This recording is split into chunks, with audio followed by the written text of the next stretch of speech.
थोड़ा सा साइड हो जाओ। मदरसा आयशा की बच्चियों को बुला रहा हूँ।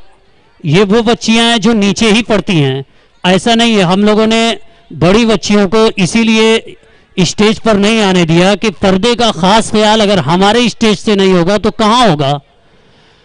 और हम लोगों ने ये फैसला किया, अफरोज भाई ने और तमाम मुअल्लिमात हजरात ने मिलकर ये फैसला किया कि लड़कियां जो बड़ी हैं वहाँ पढ़ती हैं, वो भी तो स्पीच करना चाहती हैं, वो भी चाहती हैं प्रोग्राम करना, वो भी अपना माफी ज़मीर अदा करना चाहती हैं। तो उन बच्चियों के लिए अगले हफ्ते बड़ी बच्चियों के लिए एक प्रोग्राम मस्जिद आयशा में रखा गया है। तमाम मुअल्लिमात हजरात मेहनत कर रही हैं और बड़ी बच्चियां इंशाअल्लाह वो प्रोग्राम पेश करेंगी ज़ोहर 2 बजे से लेकर 5 बजे तक अगले संडे को।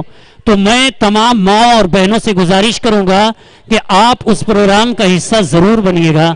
मैं अब बिला किसी ताखीर के सबा, सिराज, महरीन, फातिमा, अरीबा, आयशा, सामिया, इन बच्चियों से गुजारिश करूंगा कि वो आएं और अपना रोल प्ले करें।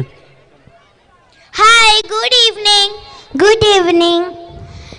कल तो कॉलेज क्यों नहीं आई थी? कल मेरा मूड नहीं था। कल तुझे आना चाहिए था, हमने बहुत मस्ती की।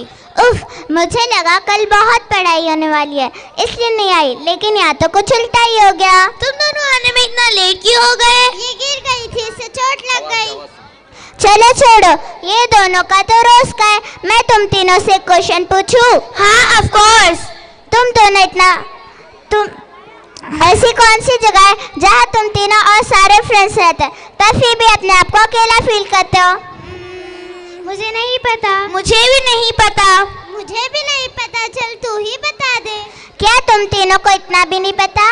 अपने कॉलेज का एग्जामिनेशन हॉल जहाँ तुम तीनों और सारे फ्रेंड्स रहते हैं पर फिर भी अपने आप को अकेला फील करते हो। ओह, सही कहा तुमने। नाइस, सही बात है। वाह, तेरी ड्रेस कितनी प्यारी लग रही है। Thank you.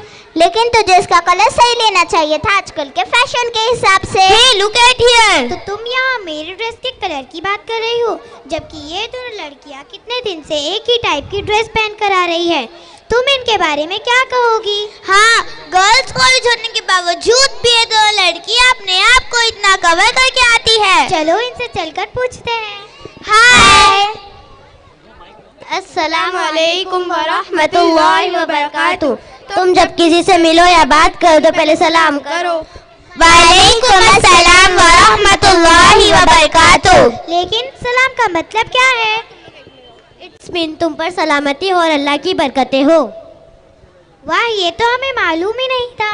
क्या मैं तुम दोनों से क्वेश्चन पूछूं? दो हम दोनों को दो। हाँ, ऑफ कोर्स। तुम दोनों इतना बन के क्यों आती हो? अरे उसका लेना तुम लोग। और तुम इतनी बड़ी बेडशीट में चलती कैसे होगी? तुम्हें दिखता कैसे होगा? तुम सांस कैसे लेती होगी? तुम सब ऐसे क्वेश्चन इसलिए पूछ रहे हो क्योंकि तुम्हें पर्दे की इम्पोर्टेंस नहीं मालूम है। क्या तुम कॉलेज में भी इसी तरह आती हो? तुम्हें शर्म नहीं आती? कॉलेज हो या कोई सी भी प्लेस, ये नकाब हमारी सेफ्टी के लिए, इसमें शर्म वाली कैसी बात? इसमें कैसी सेफ्टी? इससे क्या होगा? जब बेपर्दा औरत घर से बाहर निकलती है तो शैतान दूसरों के दिलों को सिर्फ अट्रैक्ट करता है, और जब हम पर्दे के साथ बाहर निकलते हैं तो शैतानों और इंसानों के जहरीले तीर से अल्लाह ताला हमारी हिफाजत करते हैं। तो क्या हुआ, हम भी तो मुसलमान हैं, हम भी इसी तरह आते हैं, तुम भी इसी तरह आया करो। ये तो आजकल का फैशन है, हम भी इसी तरह रहते हैं, आप भी इसी तरह रहो। हम मुस्लिम कौम की औरत है और औरत का मतलब छुपाई जाने वाली चीज़ है। तुम्हें ऐसे समझ में नहीं आएगा, हम तुम्हें एक एग्जांपल देते हैं। ये एक पैक चॉकलेट है, हम इसे भी नीचे फेंक रहे हैं, और ये एक खुली चॉकलेट है, हम इसे भी नीचे फेंक रहे हैं। अब तुम बताओ कि तुम कौन सी चॉकलेट खाओगी? ऑफ कोर्स पैक वाली। तुमने इसी को क्यों सेलेक्ट किया?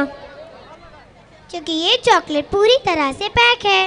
ठीक बा, पर्दा औरत की मिसाल इस पैक चॉकलेट जैसी होती है जिसमें कोई किस्म की नापाकी और गंदगी नहीं होती, और बेपर्दा औरत की मिसाल इस खुली चॉकलेट जैसी होती है जिसमें हर किस्म की नापाकी और गंदगी होती है, जिसे दुनिया में कोई भी अहमियत नहीं दी जाती और जिसे देखकर नज़रअंदाज कर दिया जाता है। वाह, आप दोनों ने बहुत अच्छा एग्जाम्पल दिया।